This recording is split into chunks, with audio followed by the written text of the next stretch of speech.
Happy Monday, T Squad. It's me, Keisha, and I'm here with this week's All Tea, All Shade Baddies Midwest, Season 6, Episode 12. So, in this episode, Natalie is sitting down talking to some of the OGs. I believe it was Rolly and Scotty and Jayla. And they're talking about the whole situation with them pranking Ivory and Lex with the switching of the name tags. And Natalie gonna say, I'll take the blame for moving the name tags. You did it. Like, am I missing something here? You are the one that brought it up in the first place. How you gonna act like you doing this wonderful thing and taking one for the team? Girl, you did it. You started it. So it's only you that can take blame. Like, is the wig glue sinking in through your pores? Like, are you losing the little bit of brain cells that you do have? I'm so confused. Like, what? So apparently it's revealed via Natalie and Scotty that when Scotty had the opportunity to give out a Baddies chain, that Ivory came up to them and said that if they give the chain to Lex, she gonna fight whoever gave it to her. So we all see how it ended up happening, where Scotty ended up giving the chain to Jazz. So my thing was, did you really want to give it to Jazz? Or was you so scared of Lex boom bopping you in your head that you didn't give it to Lex?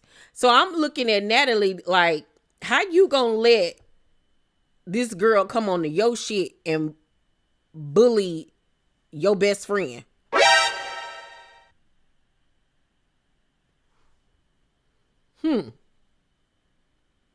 And low-key punking you too as well in the mix of it all. Because you the CEO, you the creator, this your show, you run LA, you run Baddies, but it seemed like Ivory running you. It seemed like Ivory the one making the decisions, because I would have stopped her right then and there and put her on blast in front of everybody and told her, you got me effed up. You not about to touch nobody. She can get a chain who do shit however she want to, and if you touch her, you gone. You're gone. Period. So make your move, Kojak. That's what I would have told her. Like, excuse me. And now that I think about it, when I go back to that scene when Scotty gave Jazz the chain, she was like, well, I'm gonna give it to Jazz. Like, you could tell, like, now that I'm thinking back on it, like, she was scared. Girl, okay. Lex, Pretty P, and Jazz and Emma are all sitting down at the table. And Lex tells Jazz that she shouldn't have given her shine away to Pretty P by offering to give the chain to her. She should have kept it as her moment. But she also says in her confessional that if she was going to get a chain to anybody, she should have given it to her.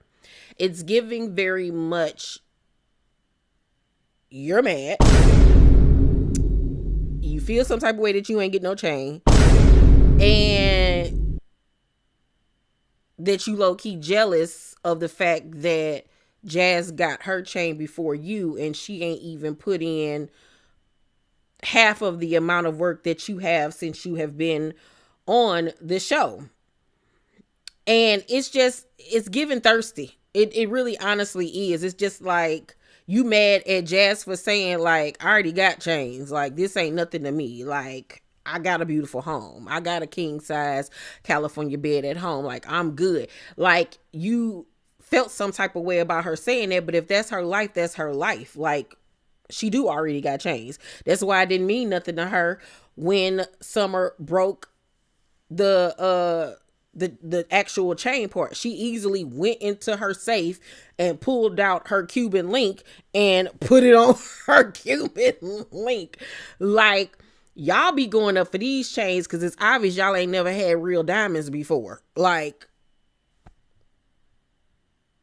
it's given, if I ever need to pawn it, I got some money, on deck, if need be. I ain't like that for Lex. Like, I like Lex, but it's the things that she say in her mentality that be throwing me off. So Ivory is sitting outside with, who is that? Tinka and somebody.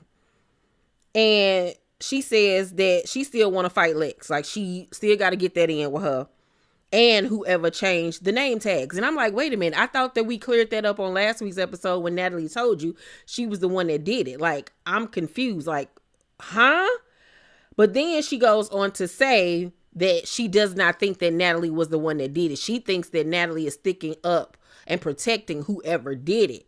And I was like, oh, like, she just adamant that, nah, Natalie didn't do it. Natalie didn't do it. And they was like, well, what if you find out Natalie was the one that did it? Like, then what? So it's giving me, at this reunion, I'm going to need to see you stand on business and attack Natalie for being the one that changed the name tags.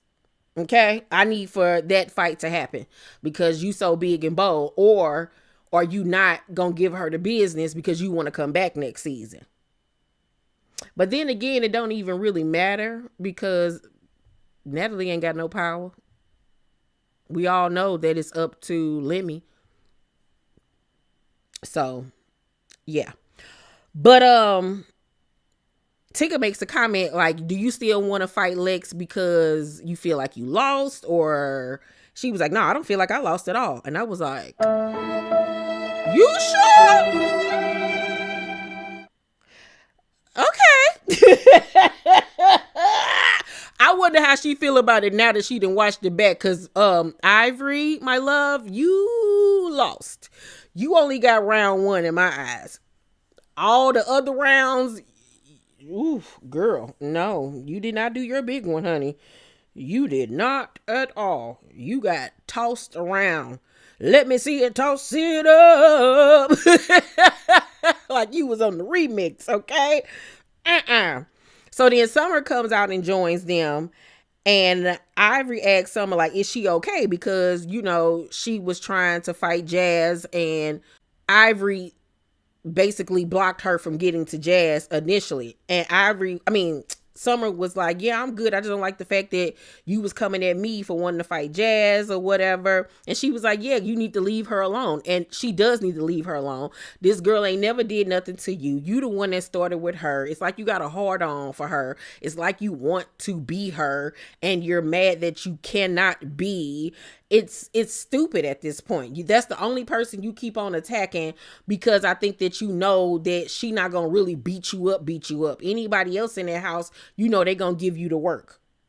So you ain't bothering nobody else. And it is getting lame at this point. And somebody do need to knock you upside your shit so you can stop.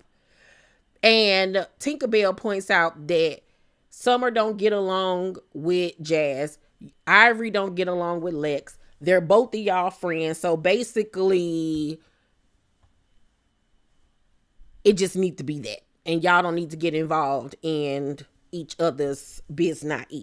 The OGs on the way to Wildin' Out discuss how they can't play pranks anymore like they used to on BGC. It was funny, this, that, and the third. And I'm looking like, what you mean y'all can't do this? Y'all can't do that because people gonna get mad? Natalie, have you forgotten once again that this is your show? Because you normally shove that down our throats. So this is your show. This is my show. But you letting Ivory come on here and dictate what can and cannot happen? Y'all that scared of her? If y'all don't band together like a transformer and jump her, if y'all that scary, because that's what it's giving, y'all are scared for y'all life against this girl. I guess y'all don't like want to get dog walked or something on TV. That's why y'all don't want to fight her. That's what it's giving me, because do all the pranks that you want to do. Who gonna stop you? It's your show. Or is this Ivory girl club? Like, please let me know. Am I watching the wrong show, the wrong network? Because Natalie, you coming across real pussy. Okay. So after that, they do the Wildin' Out. No, I'm sorry. On the other girls' bus or whatever, you know, the newbies, Ivory comes onto the bus and was like, I just want y'all liquor. I ain't riding with y'all or whatever. And Dolly in her confessional was like, she mad because she got beat up, pretty much. That's why she don't want to be around us. And that's what it's giving very much. It's giving very much that she feels some type of way because she got beat up. I think that low-key she know that she didn't win them fights. That's why she still want to fight Lex. And I was just looking at Ivory like, put on some clothes, please. Stop showing that stomach. Stop showing that beer belly, okay? No. So they discuss on the bus that they feel like the OGs are scared of Ivory. And Diamond was one of the main ones that pointed it out. And I was like, y'all are absolutely 100% correct about that. They act like they are shaking in their boots when it comes to this girl. So we also find out that the person that kicked Diamond on the way out of the club on last week's episode was actually Pretty P's little sister. And she got arrested for it. And Pretty P was like, I did not tell her to come do that. She the one that drove all the way from Milwaukee all the way down here to Kung Fu kick her. I did not tell her to do that. She's standing on it. She was like, I am always on go. I don't need my little 18-year-old sister to fight my battles or whatever. But Tinka in her confession was like, nah, Diamond just can't let this slide. Like, she gotta pay at this point.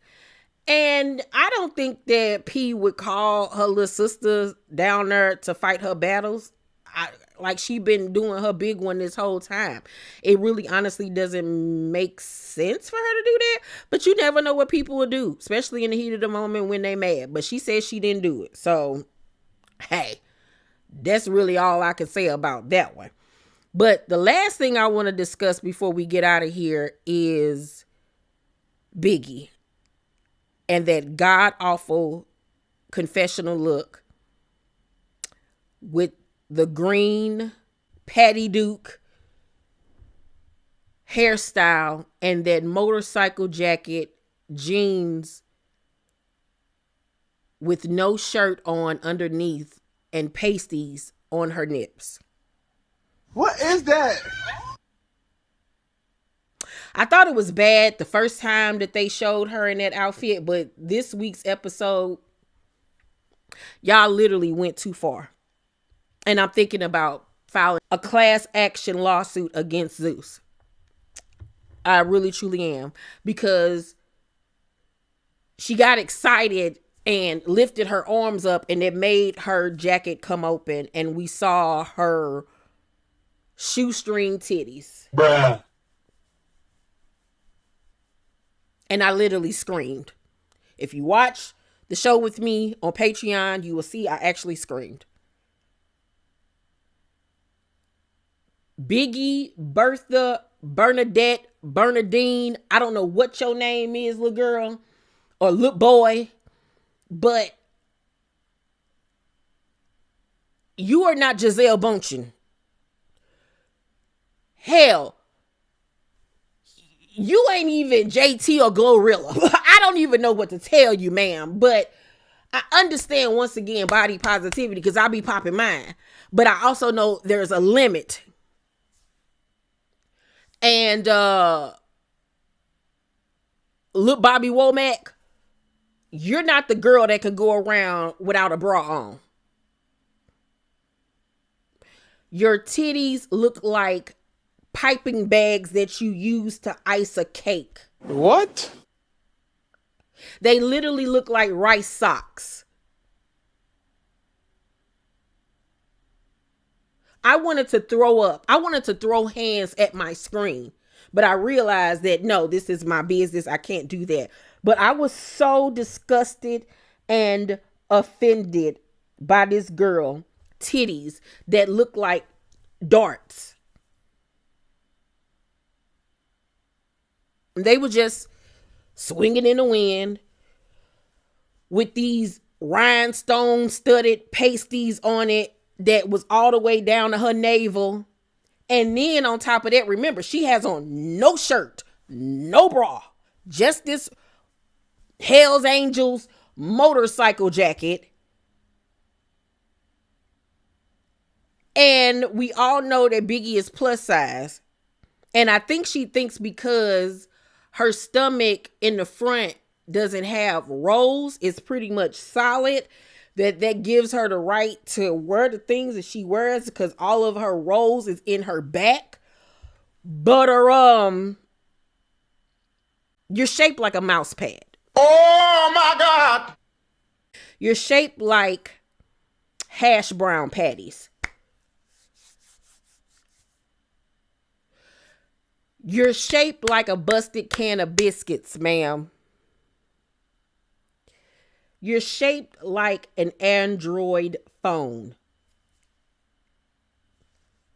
You're shaped like the Intercontinental Champion of the world over at WWE. You're shaped like Braun Strowman.